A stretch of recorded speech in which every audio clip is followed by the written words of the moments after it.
O Márcio, da Além da Nuvem, estava defendendo Paulo em Romanos 13, falando toda autoridade vem de Deus, quem não deve não teme, em outras palavras.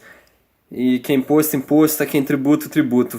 Toda essa passagem, desde lá de começo até o final, até a parte do imposto e do tributo, desde toda a autoridade vem de Deus, lá do comecinho de Romanos 13, está defendendo o Estado, Paulo.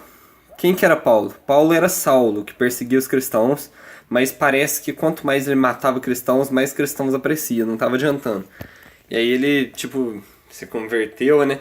E ficou amansando os cristãos, né? Porque você percebe lá em Romanos 3 lá, que tá defendendo o Estado com unhas e dentes, tá justificando o Estado em todo aquele texto. Não dá a entender hora nenhuma que está defendendo só as autoridades que são boas, que são de Deus, que nem todas são de Deus. Não, está escrito toda autoridade é de Deus. É um puro texto de defender Estado, é o contexto, entendeu? Então não tem como você falar que não é bem assim, que tem outra interpretação. É o óbvio. Você vai querer fugir do óbvio para pegar uma interpretação muito menos óbvia? Não. Agora Jesus. Jesus, os romanos tentaram pegar ele na parte do imposto e ele saiu pela tangente. Jesus não falou, vai, paga imposto mesmo. Ele falou, dá a César o que é de Deus, dá a César o que é de César, dá a Deus o que é de Deus.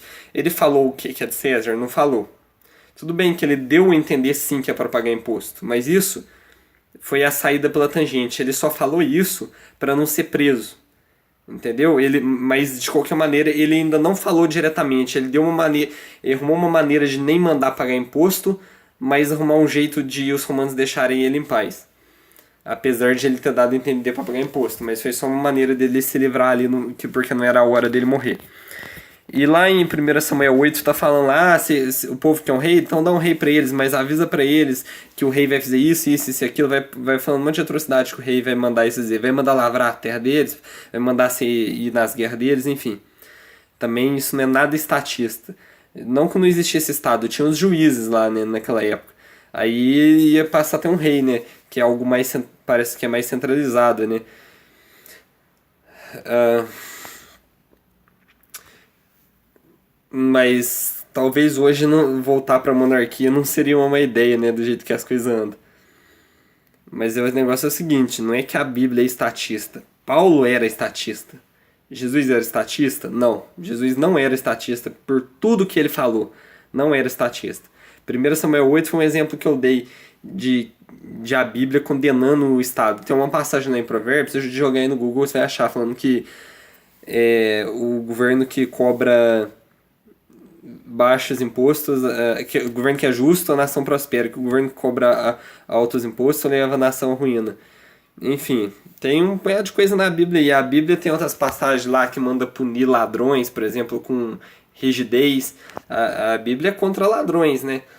E quem guiava o povo de Deus lá era o próprio Deus, não tinha um político governando o povo, tinha um líder lá. Mas de qualquer maneira, eu não confio muito na Bíblia não, sabe? Eu acho que foi manipulada, igual nessa passagem de Romanos 13 aí, que está defendendo o Estado. Eu não confio em Moisés também, porque os próprios maçons usam vários símbolos lá, tipo a Arca da Aliança, Cajado de Arão, são símbolos maçônicos. Eu acho que Moisés poderia ser maçom, ou talvez não fosse maçom, talvez fosse outra organização e os maçons estão dando continuidade. Então eu não confio não.